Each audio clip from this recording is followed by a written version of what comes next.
బంధువులారా, ఈరోజు అధిక జ్యేష్ఠ మాసం పౌర్ణమి పర్వయజ్ఞం చేశాము.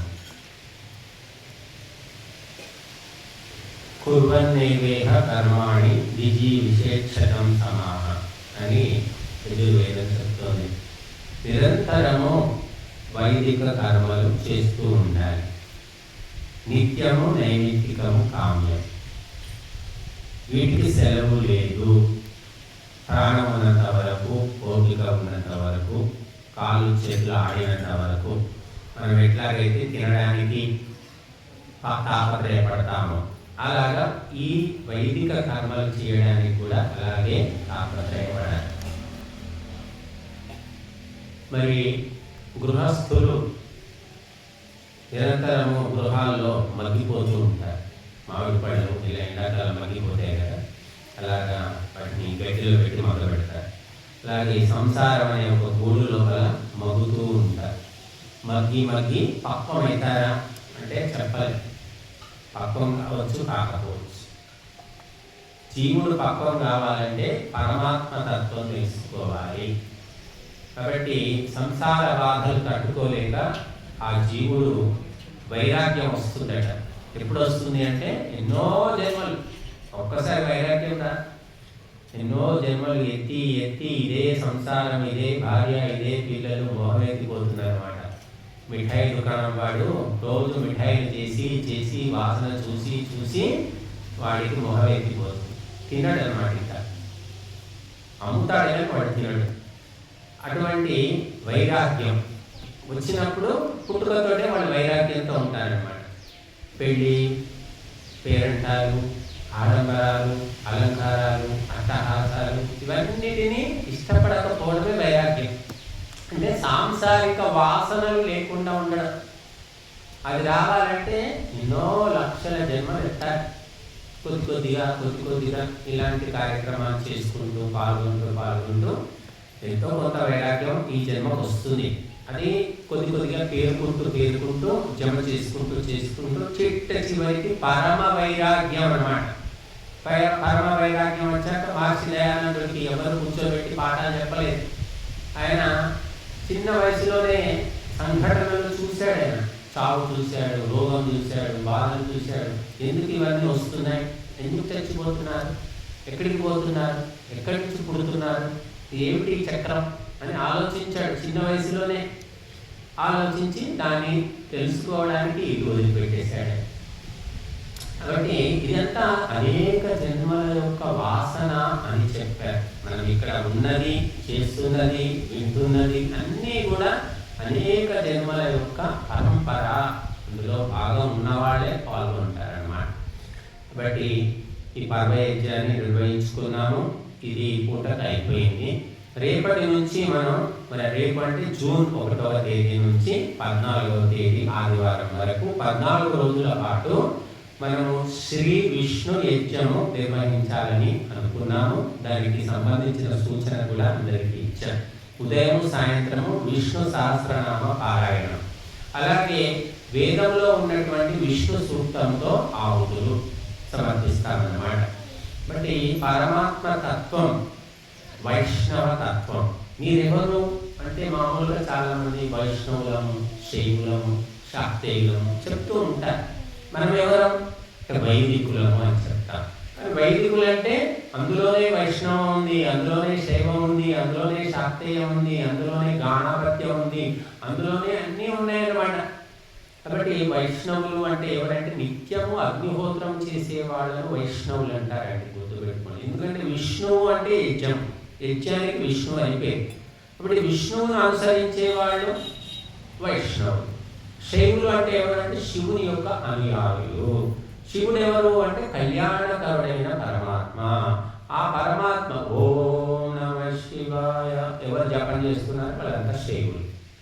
అంటే శివుడు వేరు, విష్ణువు వేరు, బ్రహ్మ వేరు, లక్ష్మి వేరు, సరస్వతి వేరు. ఈ వేరు అనే బుద్ధి వల్ల మనిషి నశించిపోతున్నాడు. భిన్న బుద్ధి అంటారు. ఏక బుద్ధి కావాలి. అన్నీ ఒకటే, అన్ని తత్వాల యొక్క మూలం ఒకటే, సారం ఒకటే అనే సూత్రం ఎప్పుడు తెలుసుకుంటామో ఆ బుద్ధి ఏకాగ్రం అవుతుంది. అది తెలుసుకోనంత వరకు ఆయన వేరే, ఈమె వేరే, నేను వేరే, ఆ పక్షి వేరే, చీమ వేరే, ఇంకేదో పురుగు వేరే అని అనుకుంటున్నాం. ఈ వేరు భావన ఉండకూడదు. అంతా ఒకటే, ఏకాత్మ భావన అంటారు. అన్నిటిలో ఉన్న ఆత్మతత్వం ఒకటే, అన్ని జీవులు కోరుకునేది ఒక్కటే అని ఎప్పుడైతే ఏకాత్మత ఏర్పడుతుందో అతడు ఎవరికి నష్టము చేయడు, ఎవరితో నష్టపోడు, అందరికీ లాభం చేస్తూ ఉంటాడు, నిరంతరము శాంతిని పంచుతూ ఉంటాడు. కాబట్టి మనము ఈ వైదిక కర్మల నిరంతర ప్రక్రియలో భాగంగా రేపటి నుంచి ఉదయం సాయంత్రము కార్యక్రమం జరుగుతుంది. మరి అందరూ భక్తులంతా కూడా, ఇప్పుడు పిల్లలకు కూడా చాలా మందికి 12 వరకే సెలవులే ఉన్నాయి కాబట్టి పిల్ల, పీచు, గొడ్డు, గోర, ముసలి, ముసక, పెద్ద, చిన్న అందరూ ఎంతమంది ఉన్నారు అందరూ వచ్చి పాల్గొని తమ సమయాన్ని సద్వినియోగం చేసుకుంటారని కోరుకుంటున్నాము. తర్వాత మరి ఈరోజు పర్వయజ్ఞము ఆవులు సమర్పించాం. ఇంకా ఇప్పటికీ కూడా శాస్త్రము వేదము తెలియకపోవడం వల్ల మనిషి ప్రగతి మార్గంలో వెళ్ళలేకపోతున్నాడు. మేము ఎన్నోసార్లు చెప్పాము ఇక్కడ. కాకపోతే ఏమిటంటే విని మర్చిపోతూ ఉంటారు. ఎప్పుడు చెప్తూనే ఉండాల్సి వస్తుంది కదా. మరి నాకు ఈరోజు చెప్పారు రాజేంద్ర గారు, వారి బంధువుల ఇంట్లో బాబా పుట్టారట. అది 8 రోజులు అయింది, యజ్ఞంలో పాల్గొనవచ్చా అని అడిగారు. నేను చాలాసార్లు చెప్పాను. 3 మైళ్ళలు ఉన్నాయి హిందువులు పాటించేవి. 3 మైళ్ళలు. ఒకటి ఈ పొయిటి మైల, దీన్ని జాత అశౌచం అంటారు. రెండవది మృత అశౌచము, అంటే చనిపోయినప్పుడు వచ్చే మైల, అది మృత అశౌచం అంటారు. మూడవది మహిళలకు నెలసరి అశౌచం. ఈ 3 పాటిస్తారు హిందువులు అనబడేవాళ్ళు. కానీ వారికి వేదం ఏం చెప్తుందంటే జాత అశౌచం అనేది లేదు అని చెప్తుంది. ఎందుకంటే పుట్టగానే ఆ ప్రసూతి గృహంలో యజ్ఞం చేయమని వేదం చెప్తుంది. మనం చేయట్లేదు, మన తప్పు. పుట్టగానే ఆ శిశువుకు స్నానం చేయించగానే ఆ తండ్రి ఆ శిశువును ఒడిలో కూర్చోబెట్టుకొని అదే ప్రసూతి గృహం, ఇప్పుడంటే హాస్పిటల్ కానీ ఒకటి ఇంట్లోనే కనేవాడు, ఆ ఇంట్లో ఏ రూమ్లో కనిందో ఆ రూమ్లోనే యజ్ఞం చేయమని వేదం చెప్తుంది. ఇంకెక్కడుంది? ఇంకా ఎక్కడుంది అంటే ఎక్కడుంది? బయలు ఎక్కడుంది? అదే ఇంట్లో అప్పుడే కానిపోయిందో లేదా 5 నిమిషాలే ఆ యజ్ఞం చేయాలి. కాబట్టి ఈ శాస్త్రాలు తెలియకపోవడం, చదవకపోవడం, చెప్పేవాళ్ళు లేకపోవడం వల్ల, అంటే అగ్నిహోత్రం చేయకపోవడం వల్ల కూడా ఈ మహిళ అనేది బుద్ధికి వచ్చింది, జీవితానికి వచ్చింది, హిందువుల యొక్క పరిస్థితికి వచ్చింది. కాబట్టి జాత అశౌచము లేదు. తర్వాత మృత అశౌచం అన్నారు. చనిపోతే 10 రోజులు అట్టుముట్టు బయట తిరగొద్దు, ఇంట్లోనే ఏడ్చుకుంటూ కూర్చోవాలి. ఏడుపు రాకపోయినా సరే ఏడ్చినట్టనే నటించాలి అనేది ఒకటి ఈ మధ్య చాలా ప్రచారం అయిపోయింది. కానీ అది తప్పు. ఎందుకంటే చనిపోయిన తర్వాత మనము ఆవు నెయ్యి పోసి మూలికలేసి మళ్ళీ మంత్రాలతో ఒకటి అంత్యేష్టి సంస్కారం చేస్తున్నాం. ఇంకా అయిపోయిన తర్వాత ఇంకెక్కడ అశౌచం? కిరోసిన్ పెట్రోల్ పోస్తేనేమో అశౌచం అంటూ మైలా ఉంటుంది. కానీ మనం శుద్ధమైనటువంటి వస్తువులు వేసి ఆ చనిపోయిన వ్యక్తికి అంత్యేష్టి చేసిన తర్వాత 10 రోజులు అశౌచం లేదండి. కానీ అది కూడా పాటిస్తున్నారు చాలా మంది. తెలియక అన్ని పనులు మానుకొని 10 రోజులు 12 రోజులు కూడా ఇల్లు పట్టుకొని కూర్చుంటారు. ఏడు మొహం పెట్టుకుంటారు. ఏడవాలేమో, ఏడవకపోతే సంతోషంగా కనబడితే ఏమైనా ఊళ్ళో అనుకుంటారేమో, ఏదో ఒకటి కామెంట్ చేస్తారేమో అనుకుంటారు అట్లా. కాబట్టి చనిపోయినందుకు సంతోషించాల్సింది, ఏడవలసిన పని ఏమి లేదు. ఎందుకంటే ఎవరి కర్మను బట్టి వాడు పోతాడు, ముందు పోతాడు, వెనకపోతాడు, తీసుకొని కొంతమంది పోతారు, తీసుకోకుండానే పోతారు. ఎలా పోయినా సరే వాడి కర్మ ఫలం తీరిపోయింది. కొంతమంది చావు కోసం ఎదురు చూస్తుంటారు, కానీ చావు రాదు. అయ్యో చచ్చిపోతే బాగుందని మంచంలో పడి మూలుగుతుంటారు పాపం వాడు. దేవుడా నాకు చావు తొందరగా ఎవరు దేవుడా రాదు. 2 ఏళ్ళు 3 ఏళ్ళు 10 ఏళ్ళు మంచంలో మక్కి కృషించి వాడు ఇంకా జన్మ వద్దు దేవుడా అని రోజు 100 సార్లు మొత్తుకునేదాకా, వాడి పాపం పట్టేదాకా కూడా చావు రాదు. కాబట్టి అవన్నీ మనం చూస్తూ ఉంటాం కానీ మర్చిపోతాం. కాబట్టి మనం బ్రతికున్నప్పుడే 4 మంచి పనులు చేసుకోవాలి. మన వెంట వచ్చేవి ఈ ధర్మ కార్యాల యొక్క సంస్కారాలు, ఫలాలు తప్ప ఇంకేమీ రావు. కాబట్టి మృత అశౌచం అనేది శాస్త్రాలు చెప్పడం లేదు. నేను రాజిరెడ్డి గారు చాలాసార్లు చెప్పాను, ఎవరో ఒకరు పోతూనే ఉంటారు ఈ ఊళ్ళో, నేను రావండి 10 రోజులు అది అండి ఇదండి అంటే ఇదన్నీ లేదని చెప్పినప్పటికీ కూడా వాళ్ళు పాలి వాళ్ళు బంధువులు మరొక రకంగా భావిస్తారు అనుకుంటూ, ఎందుకంటే వీరు తెలుసుకున్నారు, అందరూ తెలుసుకోలేదు కదా, సో వారి కోసమైనా కొన్ని పాటించాలన్నట్టు చెప్తూ ఉంటారు.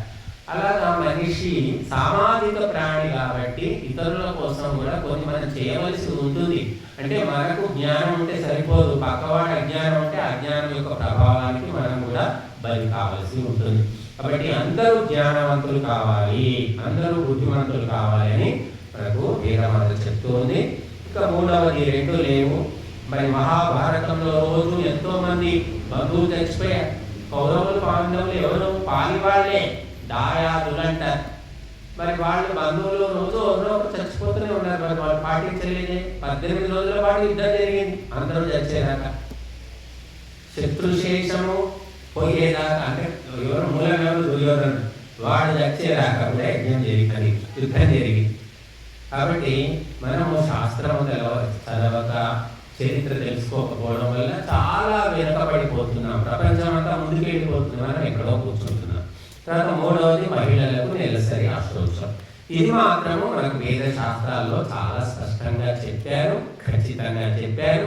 అవి పాటించకపోవడం వల్ల ఈనాడు మహిళలకు అనేక రకాలైనటువంటి సమస్యలు, రోగాలు, మానసిక సమస్యలు, గర్భాశయ సమస్యలు, ఎన్ని చెప్పాలో అంటే ఇంకా చెప్పడానికి వీలైనన్ని సమస్యలు వస్తున్నాయి వాళ్ళకి. బట్ అది తప్పనిసరిగా పాటించుకుంటే ఆరోగ్యం బాగుంటుంది, సంతానం కూడా ఉత్తమ సంతానం కలుగుతుంది అని చెప్పారు. కాబట్టి మరి ఈ అశౌచము కేవలం అదొకటి మాత్రం మనం పాటించుకోవాలి, మిగిలినవి లేవు.